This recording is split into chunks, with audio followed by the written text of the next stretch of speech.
Welcome back, everyone. Michael here with Offshore Citizen. Today I'm going to cover a topic which kind of harkens back to some videos I've done previously, which seem to be fairly popular, which is I'm going to compare two cities. In this particular case, I'm going to compare Kuala Lumpur, Malaysia with Bangkok, Thailand, both as places to possibly live as well as places to visit as a tourist. So if you haven't been there, definitely stick around. I'm going to kind of go through it from both those standpoints. And if you have been there, or you have lived there especially, I would love to hear in the comments below what it is that you think. And yeah, tell me what it is. I'm going to cover costs. I'm going to talk a little bit about residency, what kind of residency programs are there, how easy it is to get in, how easy it is to stay, etc. As well as I'm going to talk about just quality of life and what it is that you can expect and how these particular places compare. So let's dive in. But before we do, if you haven't already, please hit the subscribe button, hit the notification bell. We love subscribers. You guys are great. And if you're at all interested in international tax planning, how to reduce how to pay the least legal amount of tax possible, forming offshore companies, structuring yourself internationally, opening international bank accounts, getting residency permits, citizenship by investment, unofficial citizenship by investment, please reach out to me. You can book a call at clarity.fm/Michael Rosmer. There's a link below. Or you can check out our websites, offshorecitizen.net, offshorecapitalist.com. All right, let's dive in. So I'm a huge fan of Asia. I think that Asia is the future. So if you care about building in life and in the world, etc., it's kind of this idea of a rising tide raises all ships. It's Asia, right? In particular, kind of the halo of China and India, I think, are what you get.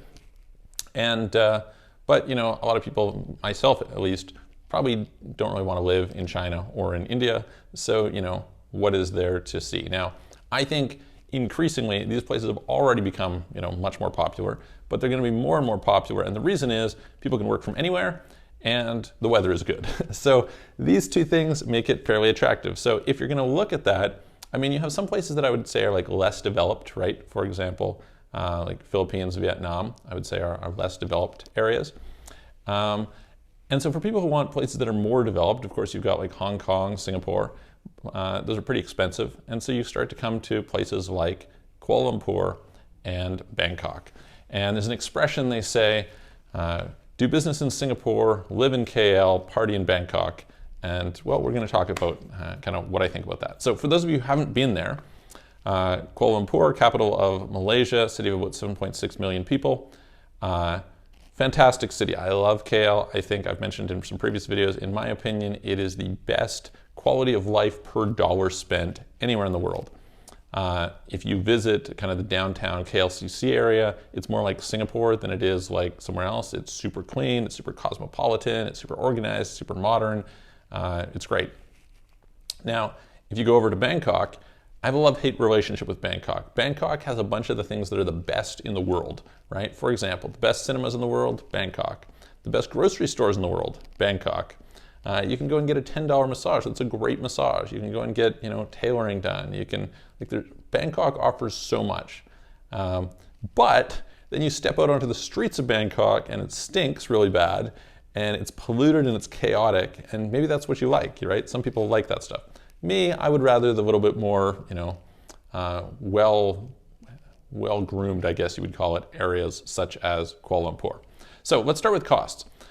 It's definitely more, so it used to be, kind of the bias was that Thailand was cheap. Thailand is not that cheap anymore. Okay, maybe you can find some hostel on the beach where you can get something cheap and, eat local food with rice for very little. But generally speaking, if you want what I would call reasonable quality of life, Bangkok certainly is not that cheap anymore. I was looking at penthouses there recently and you can spend a lot. So in that sense, price-wise, Kuala Lumpur is definitely cheaper than Bangkok. It's really not a comparison. I find this across products like when you're doing shopping, say at malls, things that have to be imported. There's a bunch more import duties in Thailand, so as a result, those things are more expensive. Rent or purchasing property is probably 2 to 3 times more expensive. It's quite a bit more for like an equivalent place, an equivalent part of the city. So in that sense, definitely points go to KL. That being said, there's just such an abundance of great places in Bangkok, right? I think it's been a tourist hub for so much longer. It's had more time to develop, etc. And so that's really good. There's just a ton that gets offered there. Let's talk about that in terms of, some of these other things, right? So in terms of, say, general amenities, I mean, these are both pretty convenient cities. You can order a ton of stuff. As a huge city, it offers a ton, like, if you want recreation, if you want, food delivery, if you want different types of food. I mean, very diverse in terms of what is available. So that's really cool.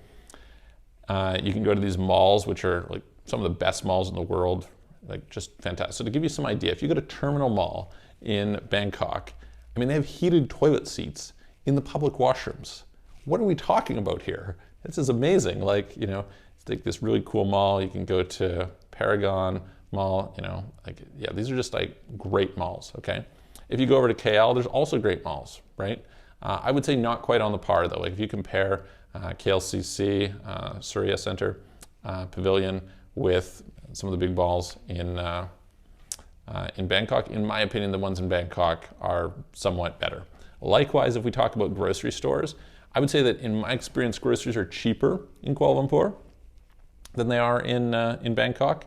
But you can go to Gourmet Market, which is this chain of supermarkets in Bangkok, and it's unbelievable. Like, I don't know why this isn't the standard everywhere in the world. You go to the meat section, and again, I'm a food guy, so the selection of different types of beef, I have never seen like it anywhere in the world. It'll be like, oh, you want Japanese A5 Miyazaki Wagyu in 3 different cuts? No problems, you got that. You want the New Zealand Wagyu in 3 different cuts? You got that. You want the Australian? We got that. Oh, you want Argentinian beef? Here, we've got that. You want Black Angus from Texas? We've got that. Like, just amazing, amazing selection of like premium, good quality stuff.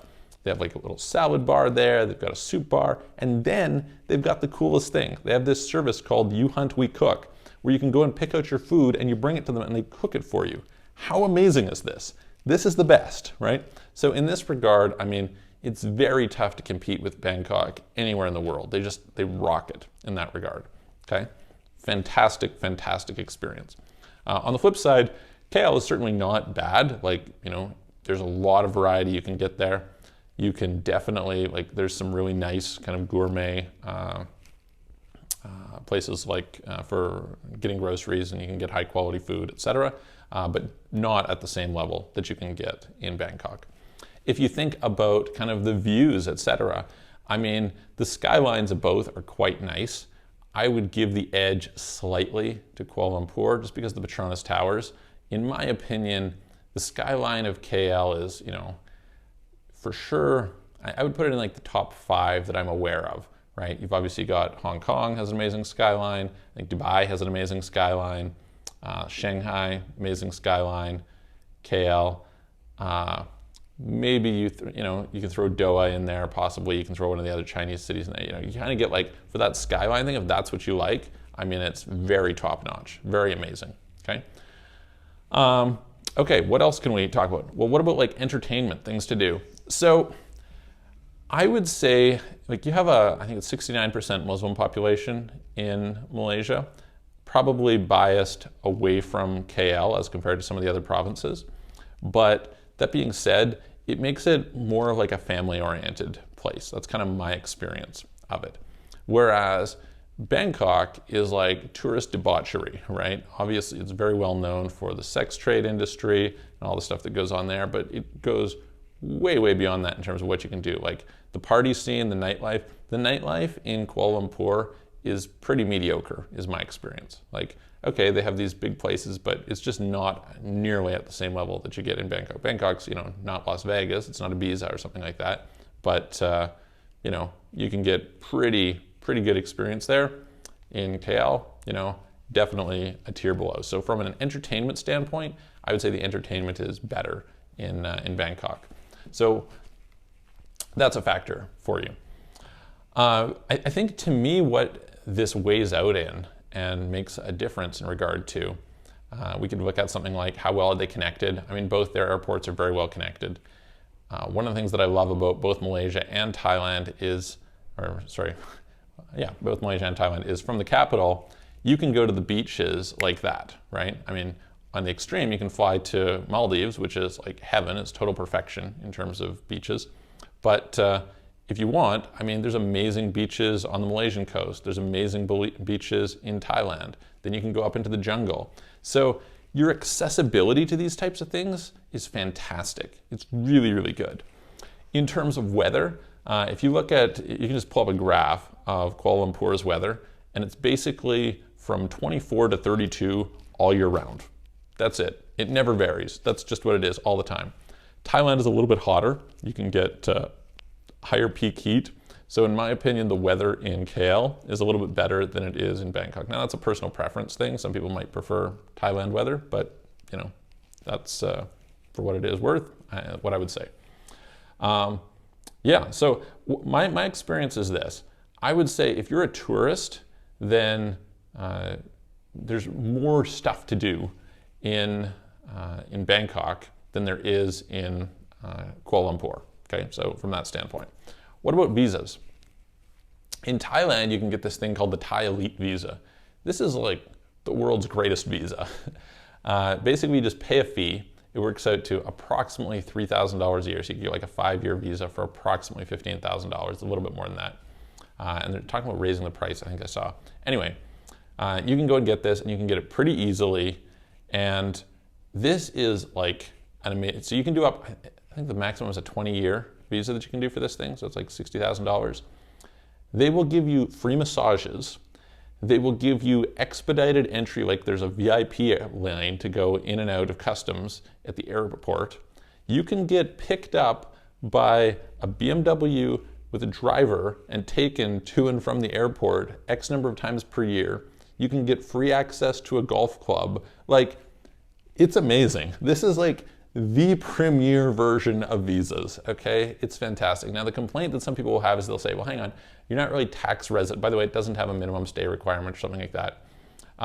They'll say, well, hey, you don't have the ability to go and be tax resident there. I kind of push back on that a little bit. You kind of have to dive into the nuances of what it means to be tax resident. I've done some videos in the past on do you need a tax residency certificate, etc. But there are certain scenarios where that may play into it, right? Where you say, okay, well, you know, you're not as a working person, you don't have a work permit, right? You don't have a permit where you're supposed to be doing business or something like that. So, you know, a little bit more of a concern if you're concerned about like, you know, a treaty situation. But usually this should not be relevant if the facts are that you actually live there. So anyway, that's, I care a lot more about facts than I do about the other part. And that's really what the country is going to care about 99 times out of 100 anyway. So might be nice if you could, you know, say, hey, listen, I have this tax residency certificate or whatever. And, you know, it's a little bit easier, but usually that's a marginal benefit, if at all. Okay, so there's that. In Malaysia, there's some other ones, by the way. You can get a work permit there. There's some ways that you can do that, especially if you have like a technical skill. There's a few different, you can be an investor, you can get an investor visa there. So there's a variety of programs you want, but this Thai visa is just, the elite visa is just so easy and it just gives you so many benefits. It's ridiculous, right? Fantastic. Compare that to Malaysia. I'm going to do another video again, I've mentioned this before, on Malaysia and the different visa programs. They used to have something called Malaysia My Second Home that people really liked. You'd basically put money into a bank deposit. After it was like a year, you could take out half of it. So you'd leave the rest on. It would give you a 10-year visa. It was very straightforward. It was fantastic. They closed that down in early 2020. They're saying they're going to reopen it. There's kind of a lot of pressure right now to reopen it because the tourist sector is suffering and things like this. We'll see what happens in that regard. Right now, that's closed. It had gotten to be a pretty cumbersome visa to go through. It was taking people quite a long time to get approval, so they're saying they're going to streamline it and bring it back. If they do, we'll see. Right now, less options in that regard. You can get a Labuan director visa, okay? So that's a little bit easier to get, but you know, certainly there's some hoops to jump through. You need a Labuan company. You're going to have kind of a bunch of different expenses associated with it. So, and it's only a 2-year visa. It has to be renewed 6 months before the 2 years is over. There's some different things like this. You have to pay yourself a certain minimum salary. You have to pay full tax on that. Then you can receive dividends tax-free. So you basically end up with a certain minimum level of tax that you're going to pay every year. For those, I'll do a video on it in the future, so you can check that out. You can also get something called MTEP.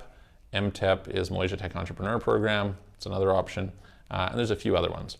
In general, I would say it's easier to get visas in Thailand than it is in Malaysia. Let's talk about taxes. They're both really tax friendly. You have this special regime in Thailand where if you haven't remitted money into Thailand in the year that it was earned, you wait till the next year, then it can be tax free. So you can have basically dividends that are paid out, you leave them outside the country and you bring them in, so that's good. There's some nuances of how they do management and control and which part, like it'll be territorial on a personal level, but worldwide on a business level. And some things, we can have a whole conversation about the tax system in Thailand. But the bottom line is it's quite tax friendly. Malaysia, a little bit more complicated, I would say, in terms of how they have some of their rules, but generally speaking, also quite easy, quite business friendly, quite tax friendly, not a big concern there. So where does this leave us? If you want to be a tourist and go and have fun, I would say go to Bangkok. If you're wanting someplace to live, it's a little bit more of a trade-off. The question is, like, what do you prefer, right? What is the lifestyle that you want to live day to day? I think Malaysia is fantastic, very, very good. Certainly the cost of living is lower, and it's more organized, works a little bit better, etc. But on the flip side, it doesn't offer quite as much as Bangkok does. So trade-off for you. Let me know what you guys think in the comments. Tell me, what do you like better, Bangkok or Kuala Lumpur, Thailand or Malaysia? Why is it that you like it? Would love to hear. If you haven't already, hit the subscribe button, hit the notification bell. And if you like the video, give it a thumbs up, share it with your friends. And as I said, if you're interested in these subjects of optimizing your tax, where to move, getting residency permits, getting citizenships, forming companies, etc., book a call with me, clarity.fm/Michael Rosmer. Check out our websites, offshorecitizen.net, offshorecapitalist.com. You can send us a message through there. I'm going to see you guys on the next video.